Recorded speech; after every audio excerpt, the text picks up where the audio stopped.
بسم الله الرحمن الرحيم. السلام عليكم ورحمة الله وبركاته. magacaygu waa Axmed Maxamed Adne. kusoo dhawaada YouTube channelka Cilmi Online Academy. waxaynu weli ku jirnaa kooraskeenii Microeconomics. buugani waa buug aynu jeexraacno. inta badan wuxuu ku magac dheer yahay Barkin Microeconomics. Michael Barkin baa qoray, isagoo PDF ah waad ka heli kartaa internetka. buugga waxaynu maraynaa qaybtiisa labaad, How Markets Work, gaar ahaan chapterkiisa 3. cashirka maanta aynu qaadanaynaa waa cashirka 19aad ee chapter 3, Demand and Supply. sidii aynu hore soo tilmaamnay, demand and supply-gu waxay ka mid yihiin one of the most basic economic concepts and fundamentals, ama morals ugu muhiimsan buu ka mid yahay. sidaa daraadeedna waxaa loo baahan yahay qofka raba inuu economics ka barta inuu master gareeyo waxyaalaha saameynta ku leh demand and supply-ga. demand and supply-gu waxay yihiin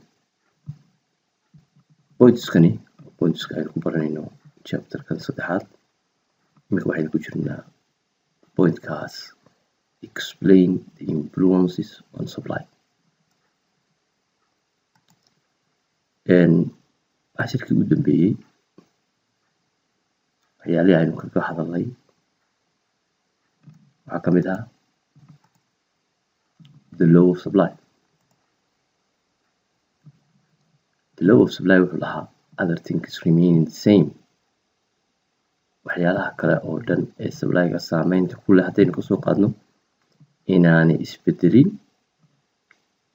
the higher the price, qiimuhu markuu kor u kaco of a good alaab, the greater is the quantity supply. waxaa badanaysa alaabada quantity supply-ga. quantity supply waa dadka producerska ama sellersku hadba quantity-ga ay doonayaan inay soo bandhigaan oo suuqa ay ka iibiyaan ayaa kordha. that means there is a direct relationship ama positive relationship ayaa ka dhexeeya price-ka iyo quantity supply-ga. sidaas la mid ah waxyaalihii aynu kaga hadalnay inagoo taa maskaxda ku haynaa, price-ku waxaa ka mid yahay waxyaalaha la factories-ka ugu horeeya ama ugu muhiimsan, most important factories way that affect the supply ama decision making of producers. haddii goor dadka producerska ama suppliersku ama sellersku waxa ugu weyn ee saameyn ku leh decision-kooda waxa weeye waa price-ka. laakiin waxaa jira other influences on supply. waxyaala kaloo saameyn ku leh supply-ga ayaa jira besides price. markaynu ka tagno price-ka, waxyaalaha maxaa ka mid ah price of factories of production, price of other goods produced, expected future prices, the number of suppliers, technology, the state of nature, the amount of government regulation, subsidies and taxes. waxyaalahaasi ayaynu nidhi waa non-price factories that influence the supply. kuwaas xabad xabad baynu uga hadalnay.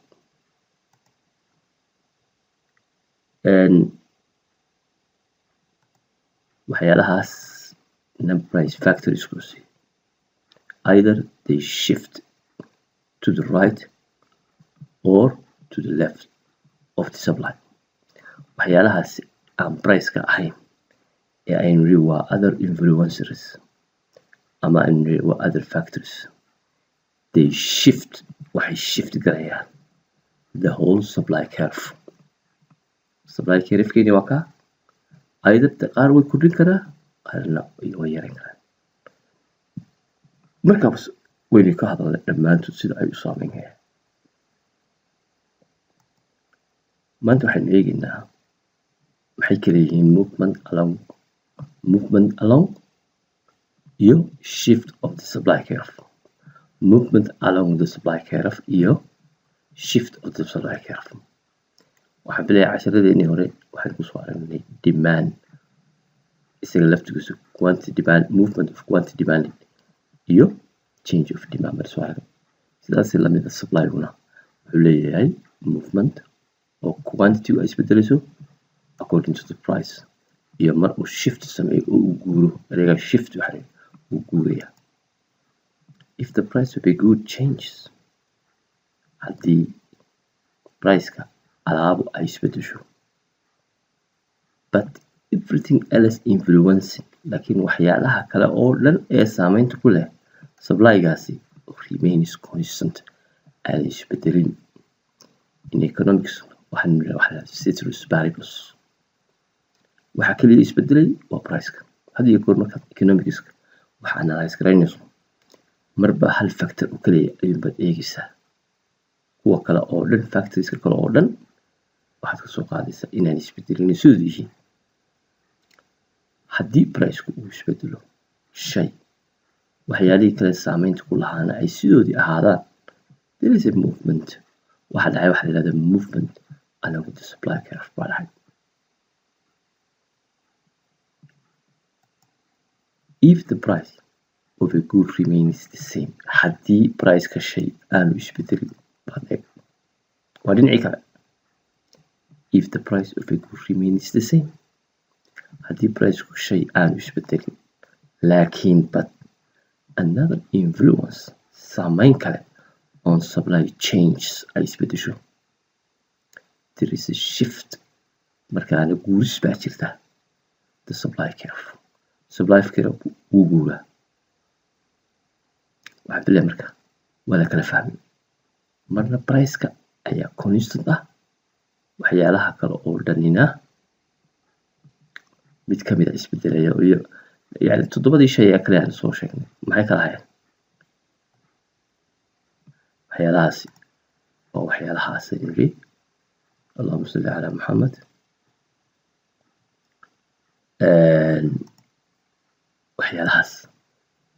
waxyaalahaasi haddii isbedelaan oo price-ku aanu isbedelin markaad waxaad analyse garaynayso waxa aan oo dhani midiba sibuu u saameynaya. qaar waxay u shift garaynayaan supply curve-kii bidixda qaar midigta. marka kuwaas haddii ay isbedelaan mid ka mid, not all of them, only one of them, technology baa isbedelay ama the state of nature baa isbedeshay ama government regulation baa isbedelay. mid ka mid factorieskaas hadduu isbedelo oo aanu price-ku isbedelin maxaa dhacaya? waxaa dhacaya shift, supply shift baa dhacaysa. supply shift baa dhacaysa. waayo marka supply shiftigii allahumma salli ala muhammad aynu ku noqono movementkii.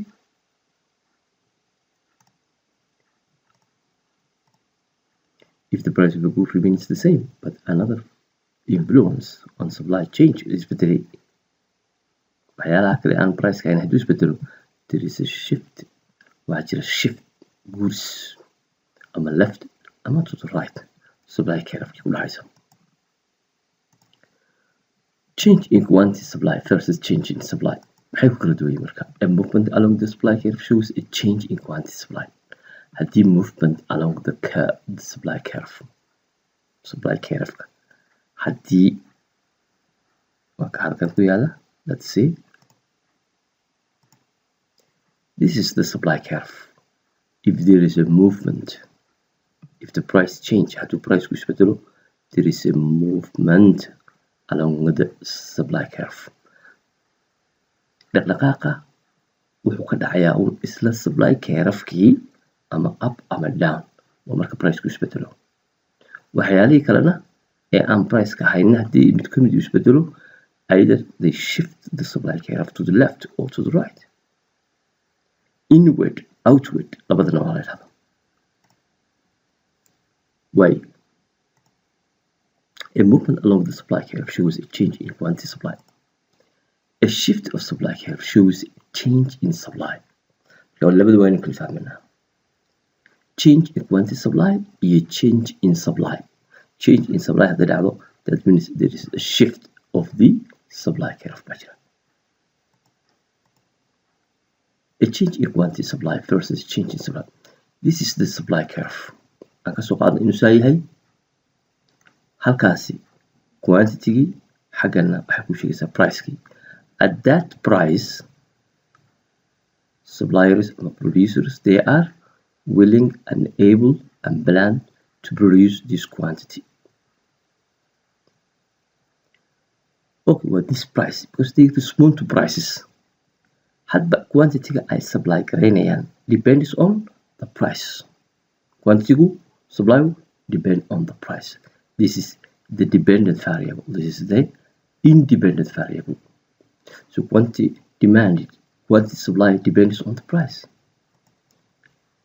Increase in quantity supply. If see, when the price goes up, marka price-ku kor u kaco, quantity supplied.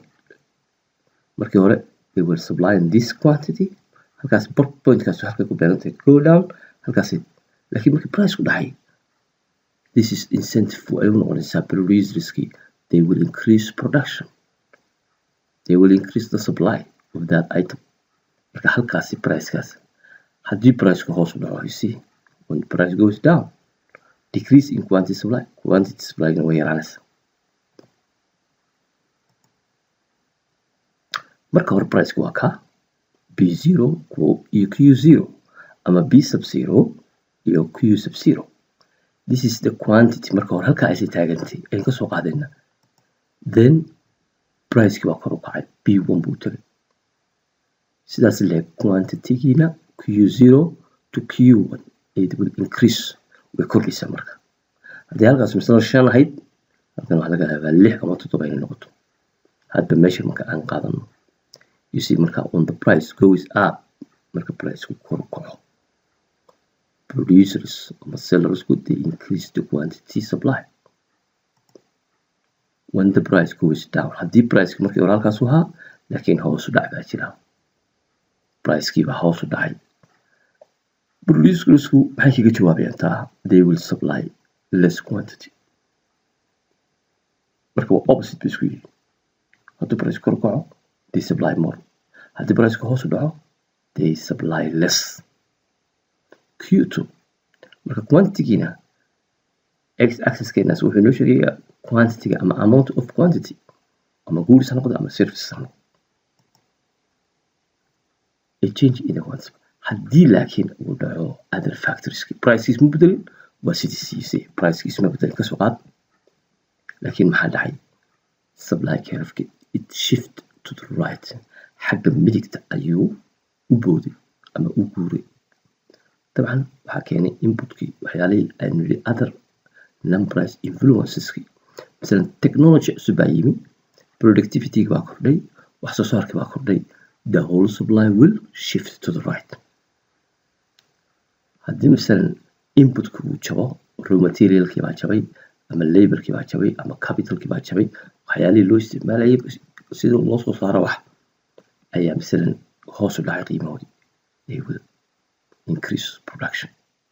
marka the whole shift buu guurayaa, halkaasuu ka tegayaa, halkaasuu tegayaa.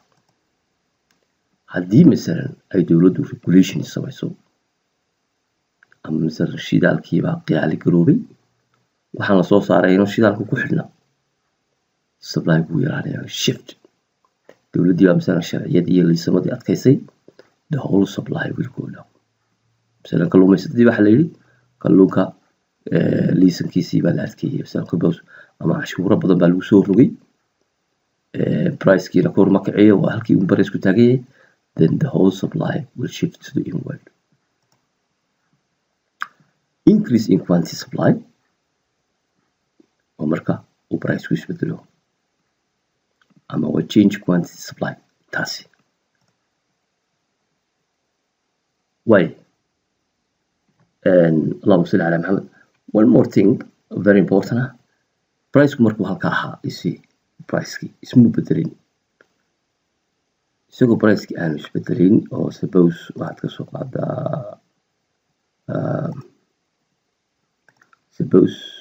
soo qaadaa اللهم صل على محمد waxaad ka soo qaadaa price-ki inuu halka ahaa ka soo qaad oo taas ahayd B0 halkaan aan ka soo qaadno Q0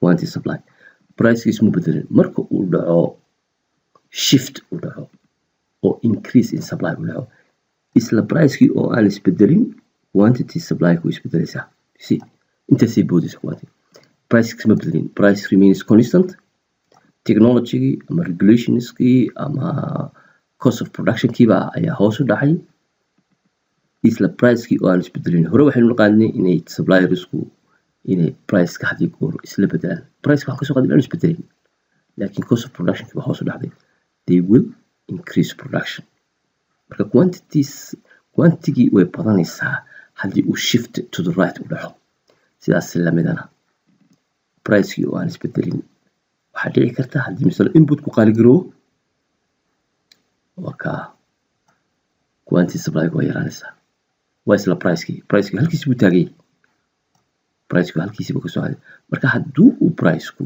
au halkiisa taagay laakiin ay dhacaan waxyaalihii kale aynu sheegaynay oo yareeyaan waxyaalaha yareyn karaa مثلا cost of production kiiba kamid ah hadduu مثلا ama government regulations kiiba kamid ah ama weather kiiba isbedeshay the whole supply curve will shift to the left ama inward buu samaynayaa marka price-ki waa halkiisii laakiin quantity-gi automatically aad bay hoos ugu dhacaysaa marka labada waa inuu kala fahmnaa hadduu price-ku isbedelo waxaa dhaca waxa la yidhaahdo change of quantity supply price-ku hadduu isbedelo hadduu price-ku aanu isbedelin laakiin waxyaalihii kale aanu niri waa influencers hadday isbedelaan waxaa dhacaya shift to the right or shift to the left depending on waxay ku xirantay hadba factor-kan aynu ka hadlaynaa siduu supply-ga u saameeyo cashirkeena maanta marka inoogu joogo. Asalaamu calaykum waraxmatullahi